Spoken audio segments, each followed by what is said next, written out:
भाई जो गुरु वचन पे डट गए, कट गए फंद 84 के, कट गए फंद 84 के, कट गए फंद 84। अरे उदाहरण आपको बताता हूँ, एक राम राय नाम का, उसे झुमतरा भी कहते थे, जैसे गांव में दूसरा नाम रख लिया कर। उसको पता चला कि छुड़ानी में कोई महापुरुष महात्मा रहता है, उसने ऐसी गजब की वाणी बोल रखी। क्योंकि गरीबदास जी का कोई शिष्य उनके गांव के जोड़ पे सुबह सुबह स्नान करके तालाब पे बैठ कर सुबह सुबह ब्रह्म वेदी का पाठ करे था। वो भी वहां गया सुबह फ्रेश होने के लिए।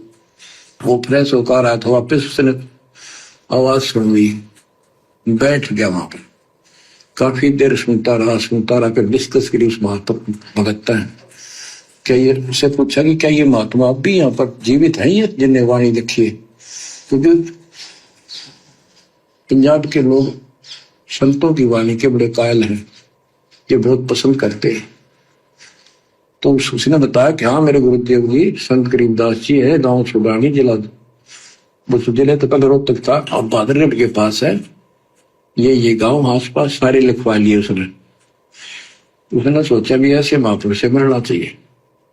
उसने सोच रखा था, महात्मा की कल्पना कर रहा था वो, बड़े बड़े सिर पर जटा होगी और लाल पीले कपड़े पहन रखे होंगे, गले में माला होगी, त्रिफला रखा होगा, धुआं धनाला रखा होगा और बड़ा पहुंचा हुआ संत मिलेगा।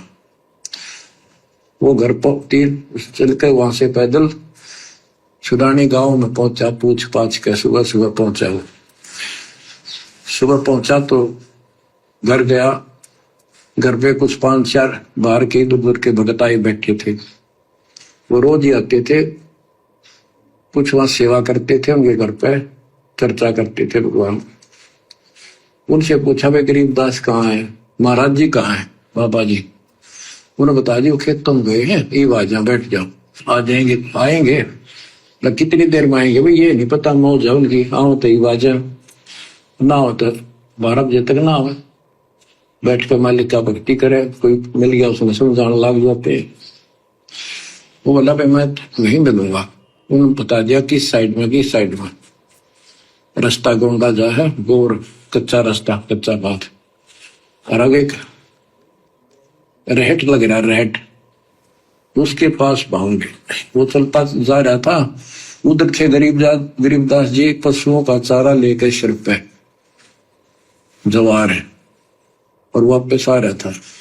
धोती कुर्ता जैसे हरियाणा के जाट किसान, यानी सारे भी यहाँ सभी लोग ऐसे पहनते, हरियाणा में पहले पहना करते थे ऐसे, धोती कुर्ता, सिर पर साफा और सिर के ऊपर बरोटा जवार का। राम राय ने उससे पूछा, भाई मैंने गरीबदास बाबा से मिलना, महाराज जी कहाँ से हैं? तो वो बोले भाई आ जा मेरे साथ, मैं बताऊंगा। भाई मैंने सुना इधर आए हुए हैं, हाँ वो जा दिए, वापस आ जा, मैं उन्हें बुला दूंगा, तेना आ जा। वो ले गया, उनको पता था मालिक को, गरीबदास जी को। जब मैंने बता दिया कि मैं हूँ गरीबदास, तो यहीं से वापस हो जाएगा भगत। क्या कह रहे हैं गुरुदेव? गरीबदास जी ने सोचा यदि मैंने ये कह दिया कि मैं ही गरीबदास हूं तो ये रामराव यहीं से वापस चला जाएगा पंजाब, क्योंकि ये तो अपने मन में ये सोच के आया है कि बाबा जी कोई पीताम्बर पैर रखा होगा, कोई लंगोटा बांध रखा होगा, कोई दाढ़ी मूछ होगा या चुंडित मुंडित होगा, कोई चिमटा होगा, धूना लगा के बैठा होगा।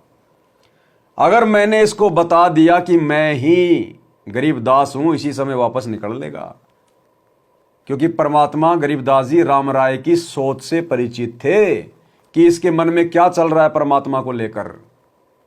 ठीक इसी प्रकार सतगुरु रामपाल जी भगवान ने सन 1994 से भक्ति मार्ग की शुरुआत की, और सतगुरु ने स्वयं कबीर परमात्मा होते हुए भी अपने आप को कभी यह नहीं कहा कि मैं कबीर हूं, मैं भगवान हूं, मैं परमात्मा हूं, क्योंकि मालिक को आप और हमारी छोटी सोच का पता था कि ये मुझ रामपाल दास को कबीर भगवान के रूप में फिलहाल स्वीकार नहीं कर पाएंगे, और ये मेरे सत्संग भी नहीं सुनेंगे, दोबारा सत्संग में आएंगे भी नहीं, ये चले जाएंगे। इसलिए परमात्मा ने हमें भक्ति पर लगाए रखने के लिए कि एक बार मेरे से जुड़ो तो सही। अपने आप को कबीर जी का दास कहा, कबीर जी का नौकर कहा, कबीर जी का गुलाम कहा, ताकि हमें परमात्मा सत्संग सुना सके। और हम लोग भाई और बहनों नित्य नियम में पढ़ते हैं, एक वाणी आती है, पीतांबर ताखी दर्यो बाणी बाणी शब्द रिसाल, पीतांबर ताखी दर्यो बाणी शब्द रिसाल, कि जब वो परमात्मा कबीर जी धरती पे आएगा कलयुग की बिचली पीढ़ी में, वो परमात्मा पीतांबर ताखी दर्यो, पीतांबर यानी लाल पीले गेरवे कपड़े, उनको ताखी यानी एक अलमारी में रख देगा, यानी उनको नहीं पहनेगा, और एक साधारण आदमी की तरह, साधारण संत की तरह, साधारण व्यक्ति की तरह, साधारण वेशभूषा में अपना ज्ञान देगा। वो अपना शब्द प्रदान करेगा, शब्द से मुक्ति होगी, ज्ञान से जीव का आत्म कल्याण होगा, उद्धार होगा। वो आडंबर नहीं करेगा, पाखंड नहीं करेगा। पीतांबर ताखी धर्यो बाणी शब्द रिसाल। तो वर्तमान में कौन है? गरीबदास जी कौन थे? स्वयं कबीर परमात्मा। क्या कोई चोटी थी? कोई लंगोटा बांधते थे? लाल कपड़े पहनते थे? साधारण वेशभूषा में। आज सतगुरु रामपाल जी परमात्मा साधारण वेशभूषा में। तो हमने ज्ञान से पहचान करनी पड़ेगी। संत की पहचान उसके कपड़े नहीं होते, उसके बाल नहीं होते, उसका चिमटा नहीं होता। संत की पहचान होती है उसका तत्व ज्ञान, उसका अमर ज्ञान, उसके द्वारा जो सुख मिलते हैं उससे जीव पहचान करेगा। तो गरीबदास जी ने सोचा कि अगर मैंने बता दिया कि मैं गरीबदास हूं तो इसी समय वापस चला जाएगा, मेरी एक बात नहीं सुनेगा। तो इसी प्रकार गुरुदेव ने अपने आप को कबीर का दास कहा कि अगर मैंने कह दिया कि मैं कबीर हूं तो कोई भी मेरी बात नहीं सुनेगा। और सतगुरु ने समय का इंतजार किया कि मैं अपने बच्चों को इस ज्ञान में इतना रंग दूंगा, एक ना एक दिन ये खुद ही निर्णय कर लेंगे कि हमारे गुरु जी कौन है। और सौभाग्य वो निर्णय केवल आप और हम सत्सेवक भाई बहन कर पाए, ना कि गुरुदेव का परिवार, ना कि एक कोऑर्डिनेटर, ना कि गुरुदेव के परिवार के पीछे अंधी होके चल रही संगत। मतनाजा वो ले गया, उनको पता था मालिक को, गरीबदास जी को। जब मैंने बता दिया कि मैं हूं गरीबदास तो यहीं से वापस हो जाएगा भगत।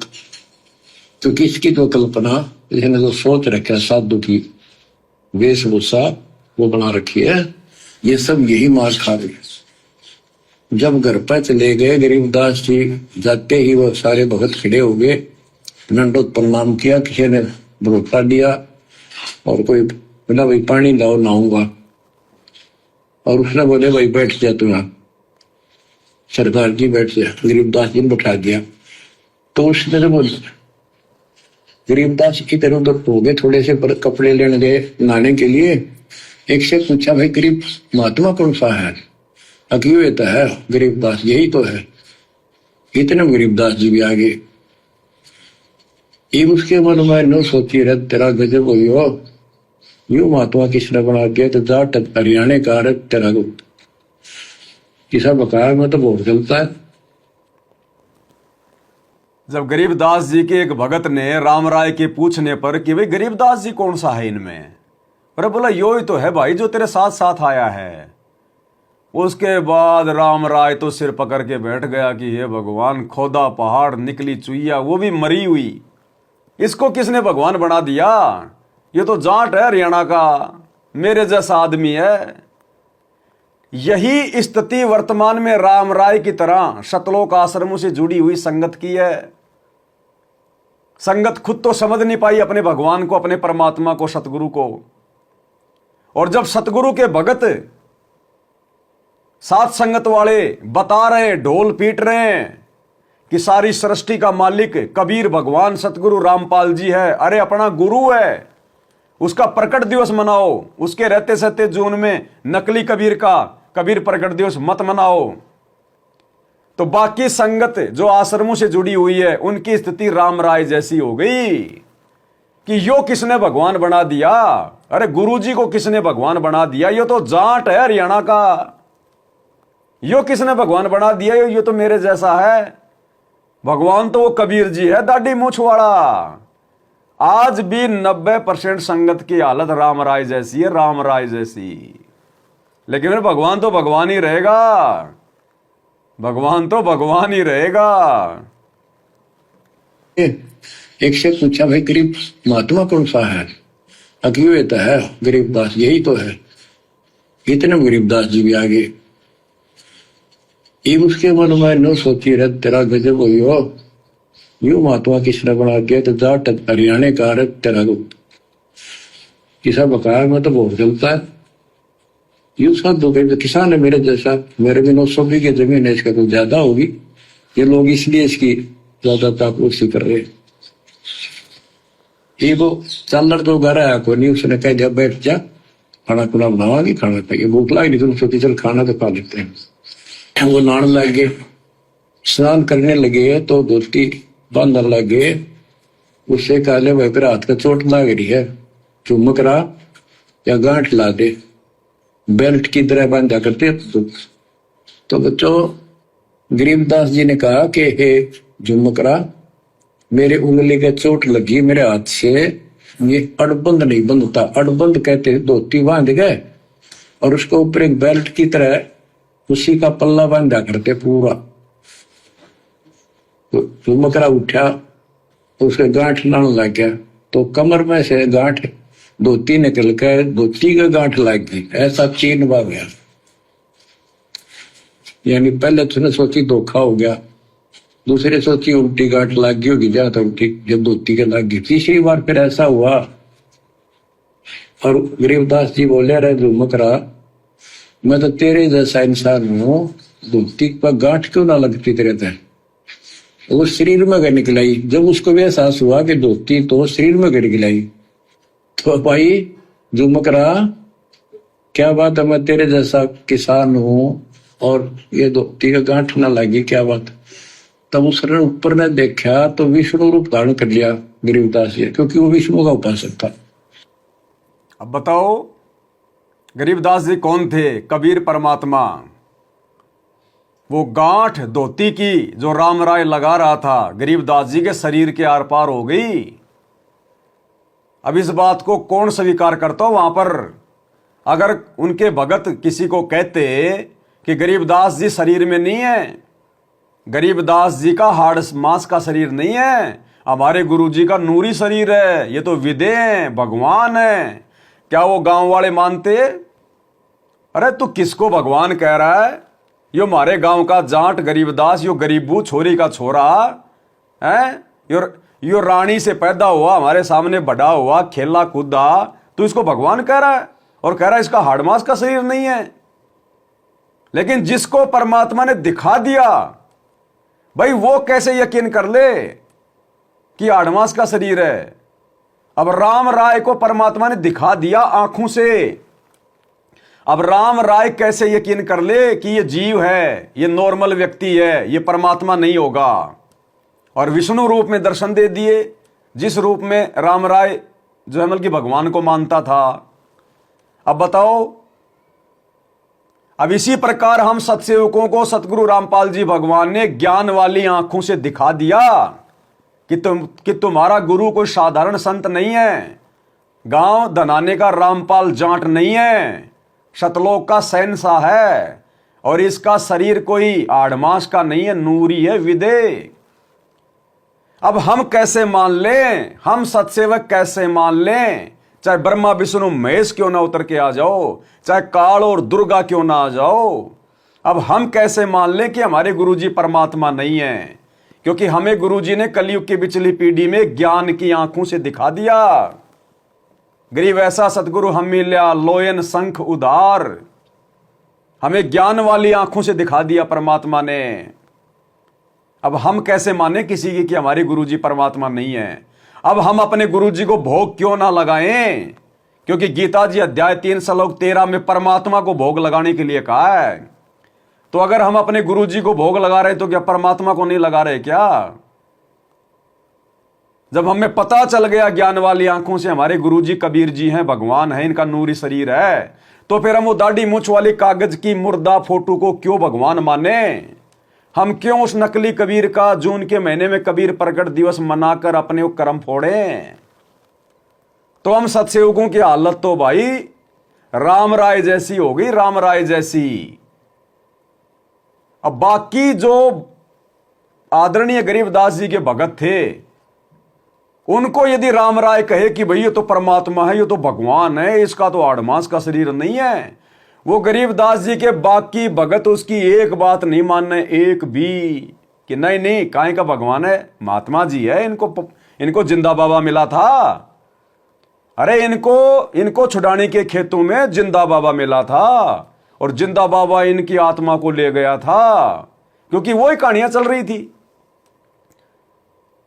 तो इसी प्रकार भाई और बहनों, सतगुरु रामपाल जी के जो बाकी भगत हैं, जो सतलोक आश्रमों से जुड़े हुए हैं, गुरु जी का परिवार है, क्या गरीबदास जी का बाप इस बात को स्वीकार कर लेगा राम राय के कहने से कि मेरा बेटा परमात्मा है, इसका शरीर हाड़ मांस का नहीं है? वो तो ये सोचेगा कि इसको तो मैंने पैदा किया है, मेरा बेटा कैसे भगवान हो गया? क्या गरीबदास जी का भाई मान लेगा इस बात को?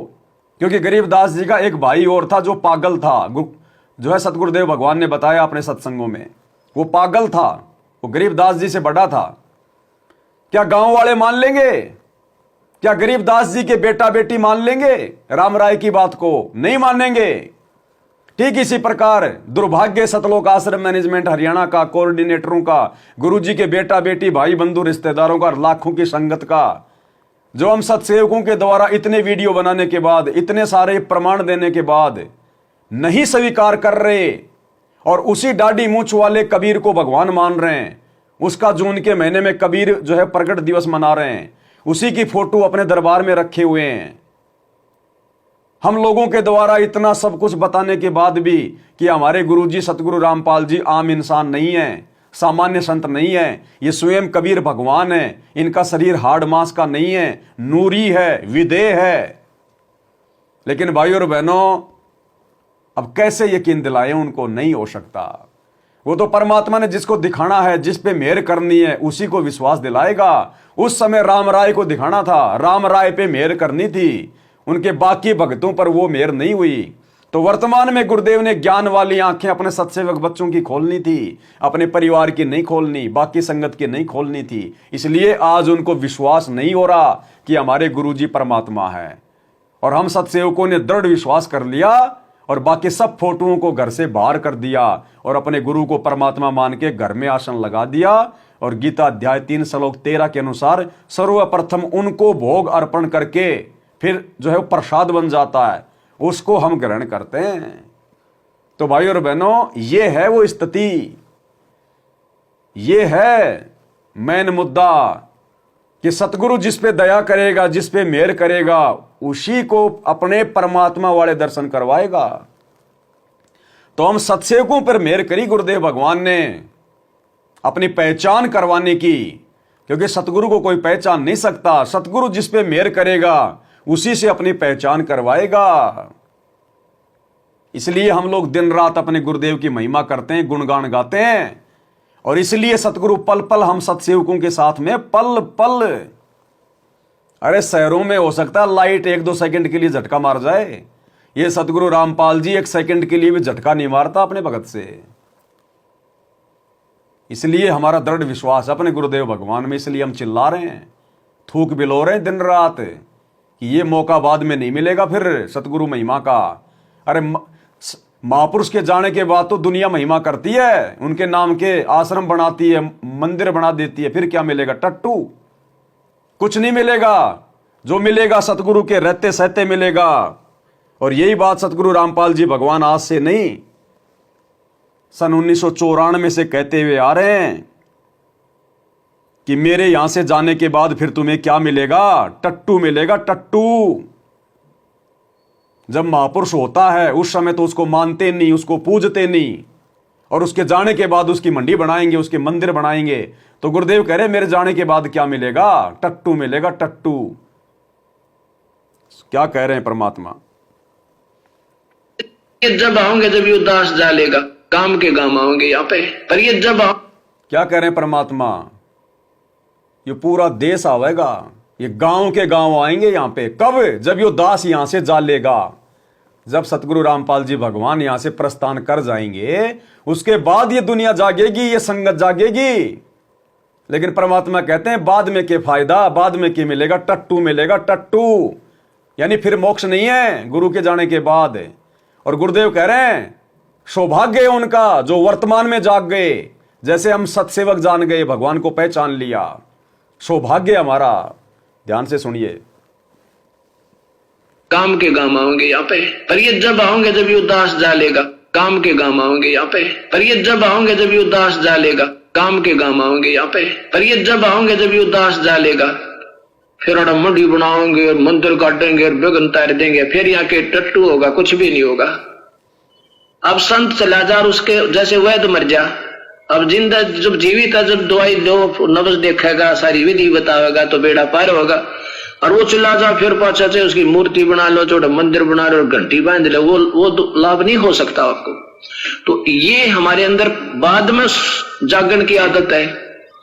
वर्तमान में जो जागेंगे वो बहुत भाग्यवान और पुण्यकर्मी प्राणी है। सत्कर्माना वर्तमान काम के में काम आओगे यहाँ पे, पर ये वर्तमान में जो जाग गए वो बहुत ही भाग्यशाली और पुण्यकर्मी आत्मा है। तो वर्तमान में कौन जागा? वर्तमान में कौन समझ पा रहा अपने गुरुदेव भगवान को? किसने परमात्मा माना है? कौन भोग लगा रहा है? किसने उस नकली कागज के टुकड़े कबीर की फोटो को फाड़ फाड़ के फेंका है? सत्सेवकों ने।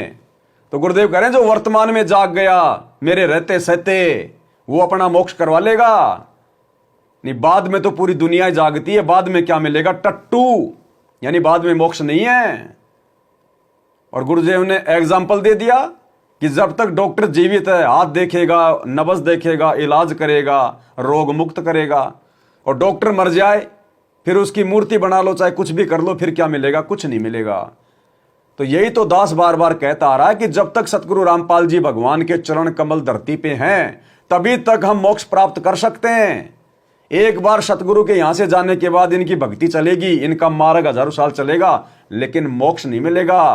गुरुदेव क्या कह रहे हैं? बाद में क्या मिलेगा? टट्टू। स्पष्ट कह दिया मालिक ने। एक बार और सुन लो अगर किसी ने ढंग से नहीं सुना है तो। काम के काम आओगे यहाँ पे, पर ये जब आओगे जब ये उदास डालेगा। काम के काम आओगे यहाँ पे, पर ये जब आओगे जब ये उदास डालेगा। काम के काम आओगे यहाँ पे, पर ये जब आओगे जब ये उदास डालेगा। फिर और मंडी बनाओगे और मंदिर काटेंगे और बेगन तार देंगे, फिर यहाँ के टट्टू होगा, कुछ भी नहीं होगा। अब संत चला जा और उसके जैसे वैद्य मर जा। अब जिंदा जब जीवित है, जब दवाई दो, नब्ज देखेगा, सारी विधि बतावेगा तो बेड़ा पार होगा। और वो चला जा फिर पाछा से उसकी मूर्ति बना लो, छोटा मंदिर बना लो और घंटी बांध लो, वो लाभ नहीं हो सकता आपको। तो ये हमारे अंदर बाद में जागरण की आदत है। वर्तमान में जो जागेंगे वो बहुत भाग्यवान और पुण्यकर्मी प्राणी है। सत्कर्माना जब आओगे जब ये उदास। तो भाई और बहनों, विश्वास हो जाना चाहिए। सिर धड़ की बाजी लगाने का समय है, सिर धड़ की बाजी लगाने का। एक तरफ हो जाओ। हमारा भला कोऑर्डिनेटरों से नहीं होगा, गुरुजी के काल प्रेरित परिवार से नहीं होगा, सतगुरु से होगा। और सतगुरु ने हमें भक्ति की पूरी खुराक दे दी, तीनों समय की आरती दे दी, सत्संग दे दी, नियम दे दिए, मर्यादा दे दी, सब कुछ दे दिया सतगुरु ने। अब उनके परिवार से क्या ले रहे हो? टिंडे। कोऑर्डिनेटर क्या देंगे तुम्हें? टिंडे, सिवाय मर्यादा तोड़वाने के कुछ नहीं दे सकते। और इस बहम में मत रहना कि गुरुजी ने अपने नाम की डीवीडी बना दी, नाम देते रहेंगे, पार होते रहेंगे गुरुजी के जाने के बाद। हैं? अरे डॉक्टर के मरने के बाद में हॉस्पिटल में कैंची भी होती है, उस तरह भी होता है। सारे ऑपरेशन करने के औजार होते हैं, लेकिन डॉक्टर के बिना ऑपरेशन कौन कर देगा? कौन ऑपरेशन कर देगा डॉक्टर के बिना? सारे औजार वहीं रहते हैं उसके मरने के बाद। तो गुरुजी के सतलोक जाने के बाद ये डीवीडी भी रहेगी, सब कुछ रहेगा। ऑपरेशन करने वाला तो नहीं है। तो इसी प्रकार भैया अपना ऑपरेशन करवा लो गुरुजी के रहते सहते, बाद में कुछ नहीं मिलेगा। जो गुरु बचन पे डट गे, कट गे फंद 84 के, कट गे फंद 84 के, रकट गे फंद 84 के। भाई जो गुरु बचन पे डट गे, कट गे फंद 84 के, कट गे फंद 84 के, रकट गे फंद 84 के। भाई जो गुरु बचन पे डट गए